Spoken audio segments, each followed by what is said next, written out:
पूरी दुनिया को जब अंग्रेज हमारे देश को छोड़ के गए, अंग्रेजों ने जाते जाते कहा था कि ये तो हम थे जो 100-125 साल तक भारत के ऊपर हमने राज करके भारत को एक साथ रखा।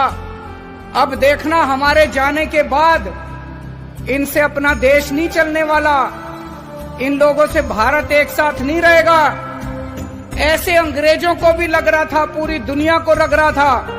दोस्तों, आज 70 साल हो गए, भारत एक साथ भी है और खूब तेजी से तरक्की भी कर रहा है, और उसका केवल एक कारण है, हमारे देश का ये संविधान।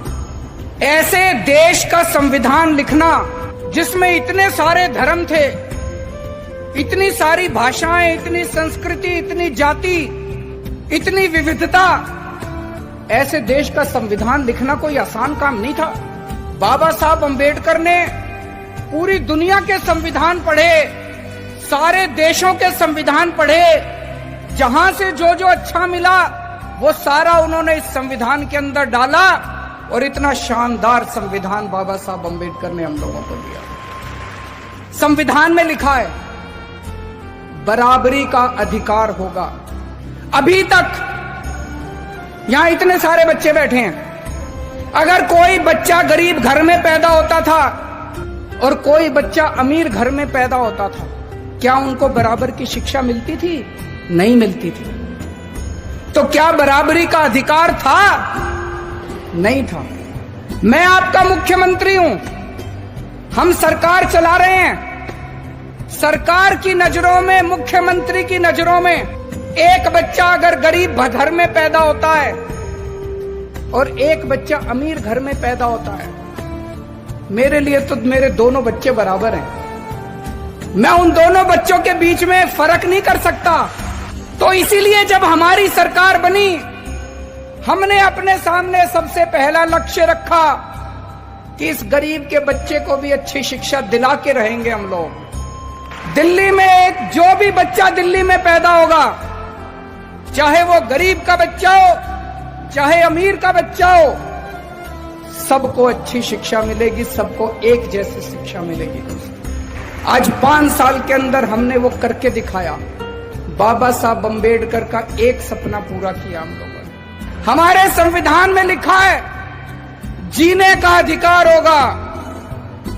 पहले गरीब आदमी के घर अगर कोई बीमार होता था, वो सरकारी अस्पताल में जाता था, सरकारी अस्पताल में इलाज का बुरा हाल था। आज दिल्ली के अंदर सरकारी अस्पतालों में वैसा ही अच्छा इलाज है जैसा प्राइवेट अस्पतालों के अंदर इलाज हो रहा है। लोगों को हमने जीने का अधिकार दिया है।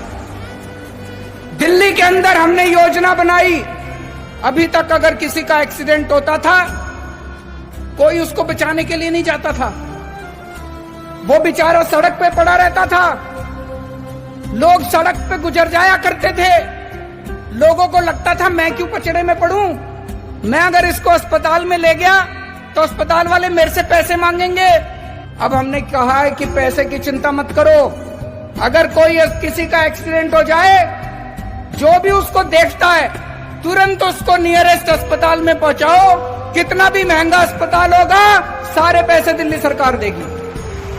संविधान में लिखा है गरीबी दूर करेंगे। गरीबी कैसे दूर होगी? केवल नारे लगानों से दूर नहीं होगी गरीबी। हमने दिल्ली के गरीबों का मिनिमम वेज बढ़ाया। एक एक गरीब मजदूर को, एक एक गरीब कर्मचारी को हमने 15-15 हजार रुपए महीने की तनख्वाह दिलवाई। गरीबी तब दूर होगी दोस्तों। मुझे ये लगता है अगर ये बाबा साहब अम्बेडकर का संविधान एक दिन के लिए अच्छे से लागू हो जाए, ये देश कहीं का कहीं पहुंच जाएगा। Download Moj.